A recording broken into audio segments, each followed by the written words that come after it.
apa pokoknya masalah itu adalah untuk mereka bisa berusaha, maksudnya mereka bisa mendapatkan pendapatan, itu utama. Jadi kenapa mereka berpindah-pindah itu alasan yang pertama itu, alasan yang kedua kematian dan sebagainya. Tapi itu pun ternyata mereka mau kembali lagi, pindahnya hanya sementara. Jadi alasan utama adalah ternyata mereka butuh untuk ladang, untuk mereka bisa bertahan hidup seperti itu. Nah yang kedua, kita pikirkan masa depan untuk anak-anak.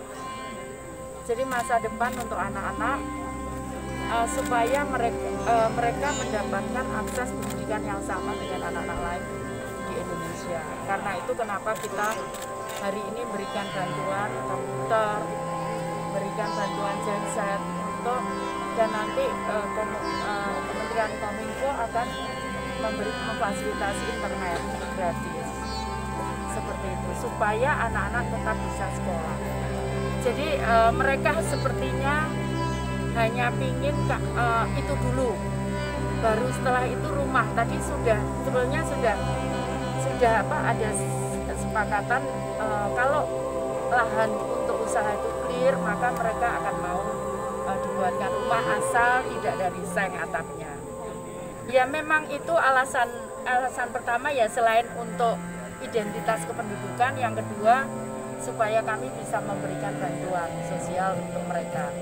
Jadi kalau nanti datanya hari ini bisa masuk, insya Allah nanti bulan depan mereka sudah bisa terima bantuan. BPNT tadi bantuan sosial. Jadi untuk bantuan pangan non tunai mereka akan terima.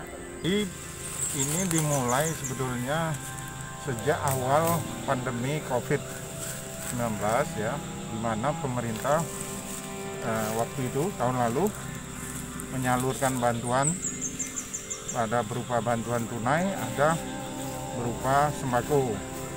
Nah, ke masyarakat. Problemnya untuk orang rimba, mereka tidak terdaftar. Jadi sederhananya mereka tidak punya KTP.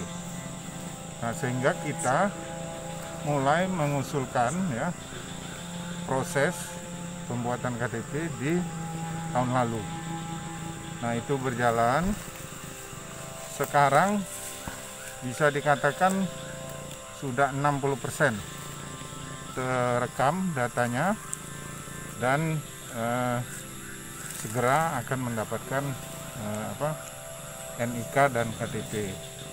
Harapan kita kalau masyarakat orang rimba ataupun lebih luas disebut komunitas adat terpencil sudah terdaftar, NIK sudah punya, maka mereka berhak mendapatkan fasilitas negara.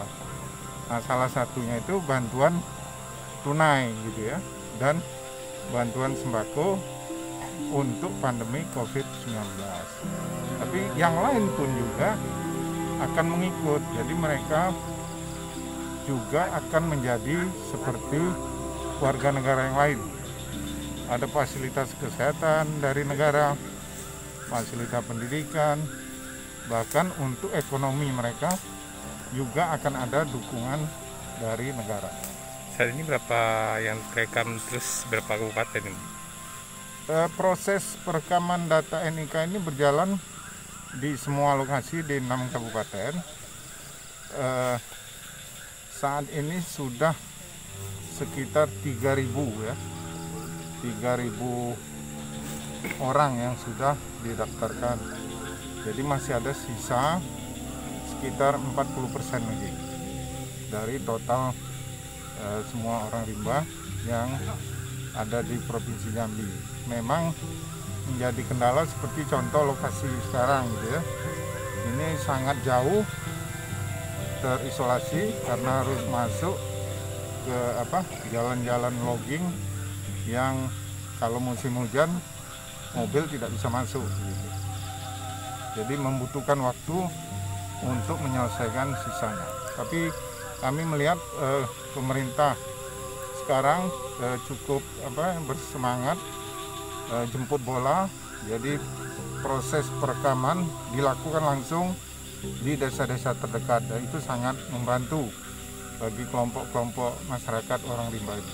Orang rimba berharap dapat KTP itu karena sejak COVID ini kan kalau tidak ada KTP tidak ada dapat bantuan dari pemerintah. Jadi orang rimba berharap dapat KTP itu karena supaya dapat bantuan dari pemerintah. Itulah harapan orang.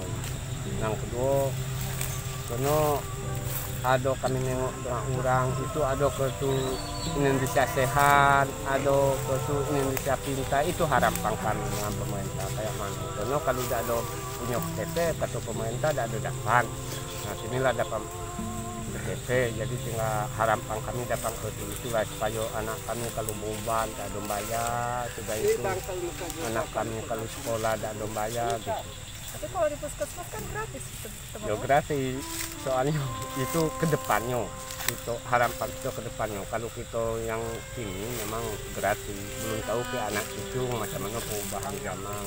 Benar gini, kalau untuk BPJS mereka kan nggak dapat karena nggak Jadi sampai harus akhirnya harus kalau parah gitu ke Jambi pengalamannya yang pernah. Yo, itu kita sudah mengalami, kita ada penyakit berat di kelompok kita, itu mau rujuk ke rumah sakit besar itu harus butuh dana katanya. Kalau kita di Jambi ke provinsi itu ke kabupaten itu tidak bayar, cuma kalau di luar dari provinsi itu baru kita bayar. Jadi harapan kami kan macam mana supaya pemerintah kami berobat dimanapun tidak bayar gitu. Lalu soal bantuan itu kan tadi Temenggung bilang kami tidak berumah, kami butuhnya lahan ya Temenggung. Ya kami tidak butuh rumah, cuma kita pemerintah bangun rumah elok, sejuk gitu. Tapi pun apa kan tidak ada juga kita tuh rumah ini. Makanya kita butuh ekonomi kayak ladang, begitu tanam supaya kita baca. Kalau kita ada kebun pasti kita akan menetap. Jadi rumah bisa bangun dewe asal lahannya ada. Bisa bangun dewe rumah. Lalu kalau rumah-rumah yang sudah sering dibangunkan, kenapa? Karena dari nenek puyang kami, kalau orang dusun yang bangun rumah itu tergantung dengan dewa. Kami kepercayaan itu kalau kami Batam Eseng, sudah itu orang dusun nyambuan, orang aslam nyambuan, itu dewanya udah mau datang. Jadi ngancam anak bisa demam jadinya. Kalau dewa udah ada datang, udah bisa kita nyembah dewa, itu anak bisa demam. Ini udah berapa lama nih mengharapkan KTP ini? Udah berapa tahun? Sebenarnya kita harapan KTP ini di 2014. Di 2014 kita sudah mengharap punya KTP. Baru tercapai sekarang ya?